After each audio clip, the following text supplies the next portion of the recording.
السلام عليكم ورحمة الله وبركاته. نحمده ونصلي على رسوله الكريم أما بعد. رب اشرح لي صدري ويسر لي أمري واحلل عقدة من لساني يفقهوا قولي. سبحانك لا علم لنا إلا ما علمتنا إنك أنت العليم الحكيم. اللهم ألهمنا مراشد أمورنا وأعيذنا من شرور أنفسنا ومن سيئات أعمالنا. قال الله سبحانه وتعالى في القرآن الكريم: أعوذ بالله من الشيطان الرجيم. بسم الله الرحمن الرحيم.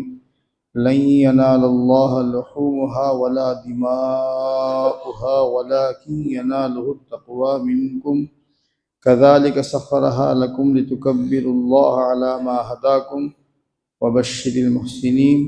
إن الله يدافع عن الذين آمنوا إن الله لا يحب كل خوان كفور. صدق الله مولانا العظيم. وقال النبي صلى الله عليه وسلم: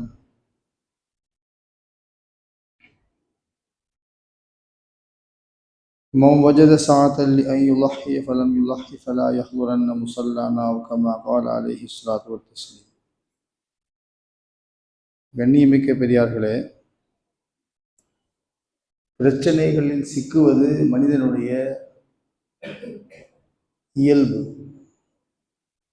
நீங்க பார்த்துருப்பீங்க, குழந்தைங்க பார்த்தா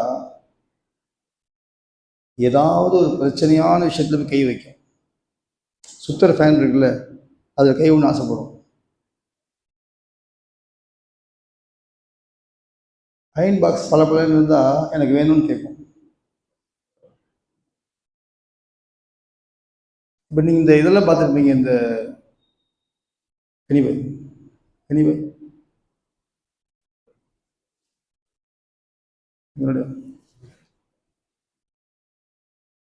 இந்த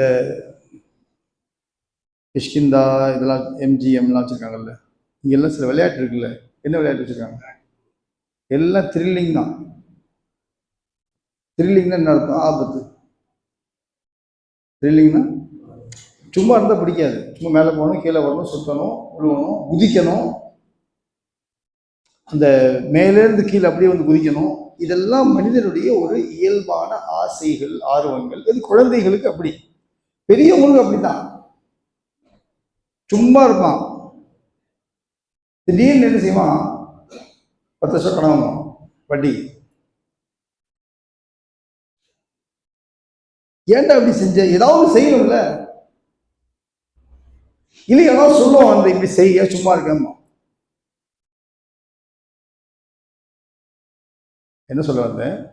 மனிதனுடைய இயல்பு என்ன தெரியுமா? ஏதாவது பிரச்சனைகளில் போய் சிக்குவது.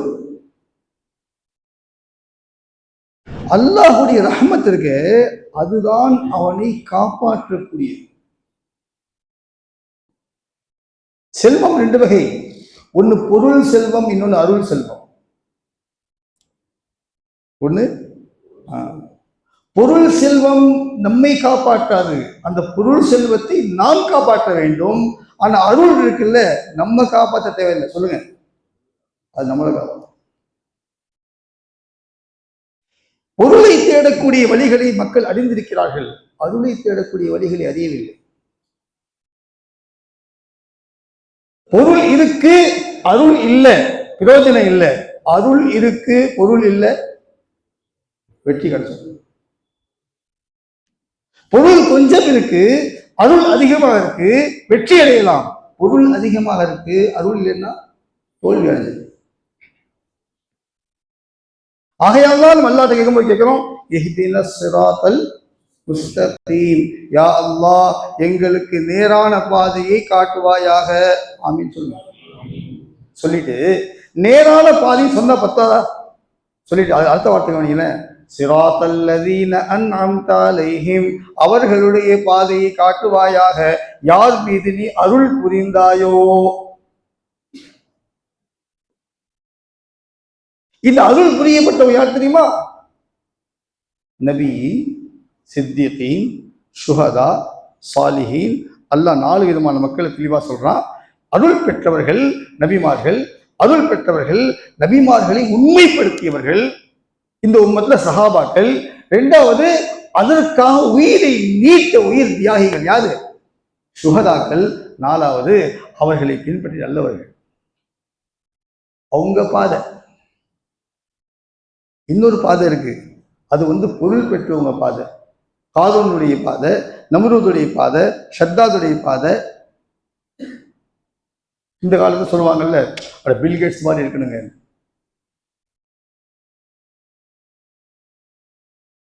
இவர்களே, பொருள் செல்வம் என்பது மனிதனை காப்பாற்றாது. பொருளை மனிதன் காப்பாற்ற வேண்டும், ஆனால் அருள் மனிதனை காப்பாற்ற. அல்லாஹ் அந்த அருளை பெற நமக்கு தௌஃபீக் செய்வானாக. அருள் பெறுவதற்கு ஒரே வழி, பொருள் பெறுவதற்கு 1000 வழி.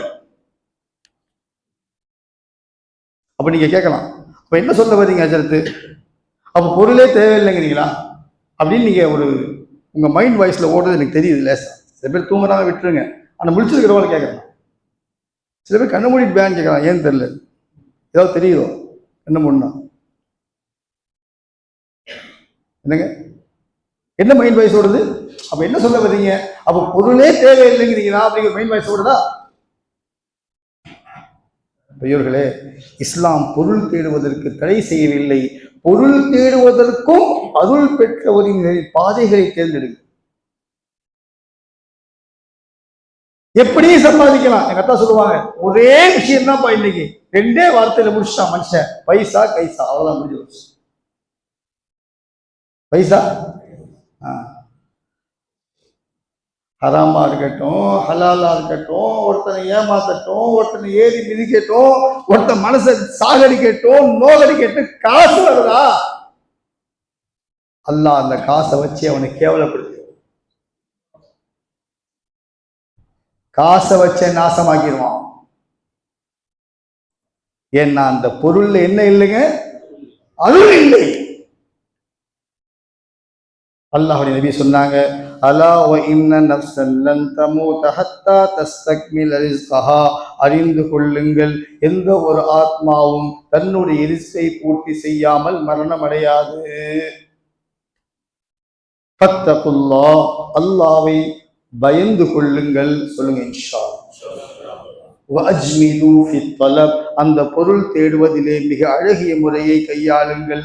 அழகிய முறை அல்ல, மிக அழகிய முறை.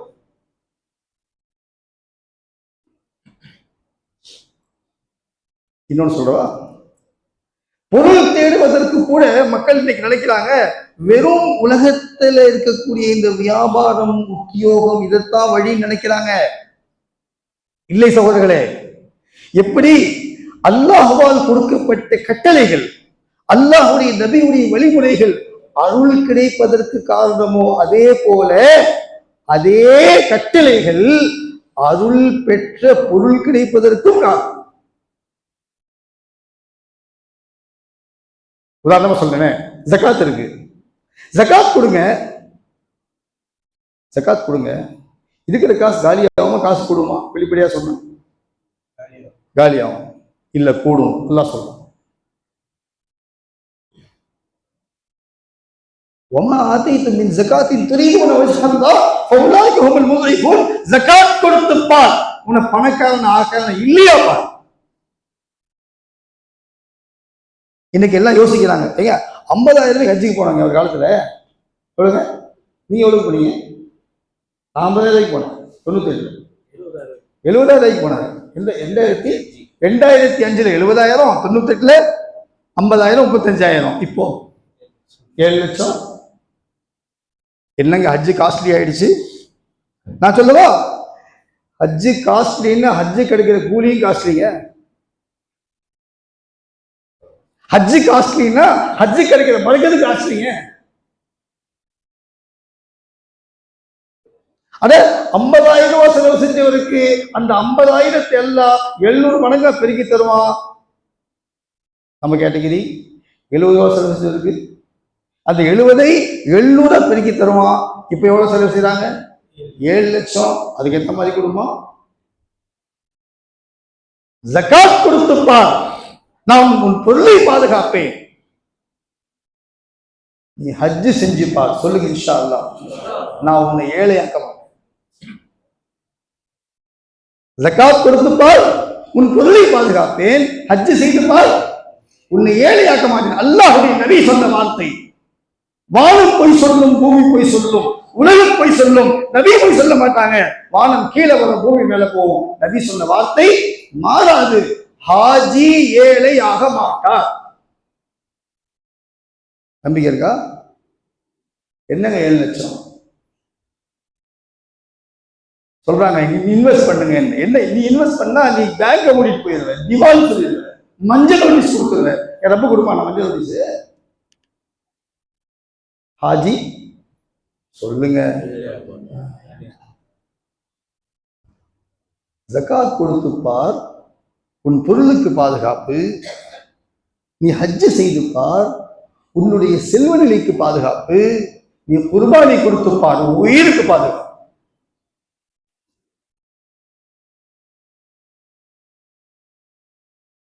நான் கூட சொல்லியிருந்தேன் பாருங்க, குர்பானி ஜக்காத் பொருளுக்கு பாதுகாப்பு, குர்பானி உயிருக்கு பாதுகாப்பு. சும்மா மக்களுக்கு புரியறதுக்கு நான் சொன்னேன். என்ன சொன்னேன்னா, அதாவது இந்த ஹெல்மெட் ஒரு தலை கவசம், குர்பானி ஒரு உயிர் கவசம் சொன்னது. இது புரியறதுக்கு சொன்னது. ஒருத்தர் வந்து ஹதீஸ்ல ஆதாரம் இருக்கான்னு கேட்டார். ஆஹா, கூட ஒரு பையன் தேவபந்தில் ஓதிட்டு இருக்காரு. அவர் என்ன பண்ணாரு, உடனே சாட் ஜிபிடியில போடுறாரு. இந்த ஆள் உமல் மோலானால் ஒரு ஆள் ஏதாவது உலகிட்டு இருக்கான். என்னண்டு குர்பானி ஒரு உயிர் கவசமா, இதற்கு ஆதாரம் உண்டா? ஏஐ யார்கிட்ட கேட்கிறாரு? ஏஐ சொல்லுது, ஆம் உண்டு. யார் சொல்றாரு?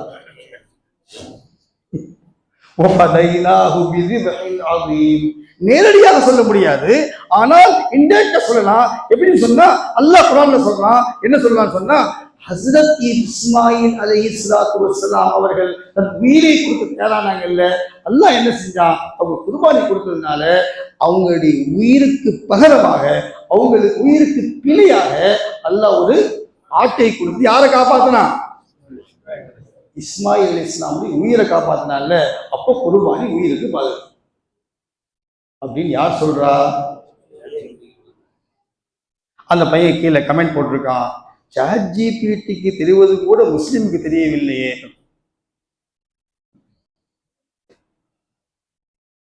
இது முஃப்தி சாஹிப் பார்க்க போய் அவர் சொன்னார், லை யனால் அல்லாஹ் லுஹூமுஹா வலா திமாஉஹா வலாகின் யனாலுஹு தக்வா மின்கும். அல்லாஹ் சொல்றான், நீங்க குர்பானி கொடுக்குறீங்க, உங்க குர்பானியில நீங்க கொடுக்கும் குர்பானியை உள்ள இந்த மாமிசம் அல்லாஹ்வை சென்று அடைவதில்லை, ரத்தம் அல்லாஹ்வை சென்று அடைவதில்லை. எது சென்று அடையுது? தக்குவா. இது தக்குவா என்ன தெரியுமா? நீங்க அந்த ஆசையோட, அல்லாஹ் நமக்கு அந்த ஆசையை தருவானாக. என் கல்யாணம் இப்படி இருக்கணும், என் பேத்தி கல்யாணம் அப்படி இருக்கணும், என் வீடு இப்படி இருக்கணும், என் கடை அப்படி இருக்கணும். இந்த ஆசை எல்லாம் யஹூதியுடைய ஆசை, நஸ்ரானியுடைய ஆசை. நான் இஸ்மாயில் அலைஹிஸ்ஸலாம் மாதிரி உயிரை கொடுக்கணும். சொல்லுங்க இன்ஷா அல்லாஹ். இந்த ஆசை நான் இப்ராஹிம் அலைஹிஸ்ஸலாம் மகன் அறுத்த மாதிரி அல்லாஹ்வுக்காக நான் என்னுடைய ஆசையை அறுக்கணும். இது யாருடைய ஆசை? இது நான் யாரை போய் சேரலாம்? கறி போய் சேராதான். 2 கிலோ கூடிடுச்சு, குர்பானிக்கு பெரிய சிறப்பு. 2 கிலோ குறைஞ்சிருச்சு, குர்பானிக்கு சின்ன சிறப்பு. என் ஆட்டுக்கு கொம்பு பெருசா இருக்கு, அப்பதான் பெரிய சிறப்பு. நான் ஆட்டுக்கு பெயிண்ட் அடிச்சு சுத்த வைக்கிறேன், அப்பதான் சிறப்பு. நான் ஒரு ஆள் 1 லட்சம் வாங்கினேன் பை, நான் பாத்தீங்களா பாக்கலையா? ரோட்டை சுத்த விடுறேன், இதுவா சிறப்பு? இது பெருமை, சிறப்பு இல்லை. எது போய் சேருது? வசதி இருக்கு, நீங்க ஆடு கொடுங்க. இப்ராஹிம் அலைஹிஸ்ஸலாம் எல்லாம் ஆடுதான் கொடுத்தோம், அப்ப நம்மளும் ஆடுதான் கொடுக்கணும். முஹம்மது ரசூலுல்லாஹ் சொன்னாங்க, எல்லாரும் ஆடு வாங்கி கொடுத்தா சில பேருக்கு ஆடு கிடைக்கும், அப்புறம் கிடைக்காது, அல்லது ஆடு விலை கூடி போயிடும். அதனால ஆடுதான் கொடுக்கணும் இல்லை. அல்லாஹ் ஆட்டையும் பார்க்கல, மாட்டையும் பார்க்கல, அல்லாஹ் ஒட்டகத்தையும் பார்க்கல, அல்லாஹ் எருமையும் பார்க்கல. அல்லாஹ் எதை பார்க்கிறான்? தக்வா. நான் சீக்கிரம் வரணும்னு நியத்து வச்சேன், ஆனால் என்னால் வர முடியல.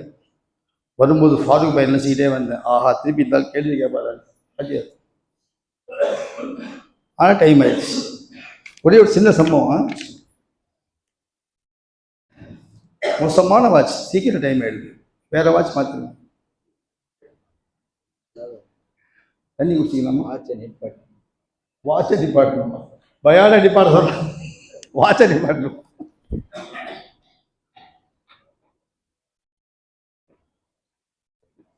ஹசரத் ஷேகுல் ஹிந்த் ரஹ்மத்துல்லாஹி அலைஹி மஹ்மூதுல் ஹசன் ரஹ்மத்துல்லாஹி அலைஹி, அல்லாஹ் அந்த பேருடைய கபரை பிரகாசமாக்குவாங்க. பல ஆடுகள் குர்பானி கொடுப்பாங்க. ஒரு ஆட்டை மட்டும் ஹஜ்ஜு பேர் நான் முடிஞ்சோன்னு வாங்கிடுவாங்க. ஹஜ்ஜு பேர் நான் முடிஞ்சோன்னு வாங்கி அந்த ஆட்டை பிரியமா வளர்ப்பாங்க. ஆடு மாடு எல்லாம் எப்படி இருக்கு, ஆடு குறிப்பா இருக்கு எப்படின்னா ரொம்ப சீக்கிரம் பழகிடும். 2 நாள் 1 நாள் 3 நாள்லயே அந்த ஆடு ரொம்ப நல்லா பழகிடும். கொஞ்ச நாள்ல என்ன ஆகும் சொன்னா, அந்த ஆடு எவ்வளவு பழகிறோம்னா, வெளியே போனா நானும் கூட வர்றேன், இந்த குழந்தைங்க சொல்றது இல்லை, இந்த மாதிரி கூட கூட்டு போவோம். அதுல தேவபந்தில் மாஸ்டர் உஸ்தாதா இருந்தா, அவங்க பெரிய ஷேகுல் ஹதீஸா இருந்தாங்க, புகாரி நடத்த போவாங்க. போகும்போது ஆடு கூடயே வரும், அவங்க பால் நடத்துவாங்க, ஆடும் தலையாடி ஹதீஸை கேட்டு. இப்படி ஒரு பழக்கம். அந்த ஆட்டுக்கு அவங்களே போடுவாங்க, ஆடோட உட்காந்து சாப்பிடுவாங்க. இப்படியே ஆட்டோடையே நல்லா பழகி குர்பானி நெருங்கிடும். இப்படி இருக்கும். குர்பானி நெருங்கிய பிறகு அந்த ஆட்டுக்கு சாதாரண சாப்பாடு போட மாட்டாங்க, ஜிலேபி வாங்கி போடுவோம். அந்த ஆட்டுக்கு உயர்ந்த உணவுகளை கொடுப்பாங்க.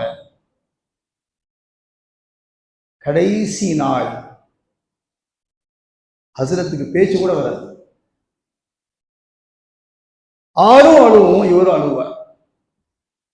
ஹதீஸ்ல வருது, முஹம்மது ரசூலுல்லாஹ் சொன்னாங்க ஸல்லல்லாஹு அலைஹி வஸல்லம், எந்த ஆடு அல்லாஹ்வுக்காக அறுக்கப்படுகிறதோ அந்த ஆடு அறுக்கப்படுவதற்கு ஒரு நாள் முன் இரவு ஒரு மலக்கு வந்து அந்த ஆடு மட்டும் இல்லை, எந்த பிராணியோ அந்த பிராணிக்கு சுப செய்தி சொல்கிறார். பஷ்ஷிர், நீ சுப செய்தி பெற்றுக்கொள், சந்தோஷப்படு, நீ அல்லாஹ்வுக்காக அறுப்பட போற சொன்ன ஆடு துள்ளி குதிக்கிறான். அல்லாஹ் அந்த ஆட்டுக்குள்ள ஆசையை நமக்கு தருவானாக. என் உயிர் அல்லாஹ்வுக்கு சொன்னோம், என் பொருள் அல்லாஹ்வுக்கு சொன்னோம், நானும் அல்லாஹ்வுக்கு செஞ்ச ஒப்பந்தம். என்ன ஒப்பந்தம்? உயிர் உனக்கு, சொர்க்கம் எனக்கு. சொல்லுங்க இன்ஷா அல்லாஹ். பொருள் உனக்கு, சொர்க்கம் எனக்கு, இதான் ஒப்பந்தம். அந்த ஒப்பந்தத்தை ஆடு நிறைவேற்றது பாருங்க, நம்ம நிறைவேற்றலையே. அல்லாஹ் இந்த ஆசையை தரணும் முஸ்லிமுக்கு. இந்த ஆசைதான் குர்பானியின் நோக்கம், கறி சாப்பிடுறது நோக்கம் அல்ல. ஞாபகம், கறி சாப்பிடுறது நோக்கம். முந்திய சமுதாயங்களுக்கு குர்பானியின் மாமிசம் ஹராமாக்கப்பட்டிருந்தது, தெரியுமா உங்களுக்கு? யாருக்காக இருந்தீங்க சொல்லுங்க, நீங்க எப்படி சாப்பிடுறீங்க? இந்த சமுதாயத்திற்கு மட்டும் அல்லாஹ் சொன்னா கொஞ்சம் சாப்பிடுங்க, நான் ஃபுல்லா தின்றாத. குழு மீன்ஹா, இந்த மீன் வந்து தவையும் சொல்லி மீன், கொஞ்சம் சாப்பிடுங்க. அல்லாஹ் ஃபுல்லா தூக்கி ஃப்ரிட்ஜில் வச்சிடலாம். ஃபுல்லா தூக்கி வைக்க சொன்னாங்களா? மற்றவங்க தர்றாங்கல்ல, அதை போய் கொடுத்துட்டு இருக்காங்க அடுத்த ஆள். இவன் அடுத்தது இது அச்சா கோஷ் பயம், அட வீணா போனவன். அல்லாஹ் உம்மத்துக்கு தீனுடைய விளக்கத்தை தரணும். அப்போ ஹசரத் மஹ்மூதுல் ஹசன் ரஹ்மத்துல்லாஹி அலைஹி அந்த ஆட்டோட அப்படியே பழகி கடைசியில மறுநாள் காலையில அதே ஆடை கத்தி வச்சு அறுப்பாங்க, தான் மகனை அறுக்கிற மாதிரி. இதுதான் தக்வா. எனக்கு அதில் சொல்லி இருந்தாரு, நாம குர்பானி பிராணி பக்கமே போடுறது.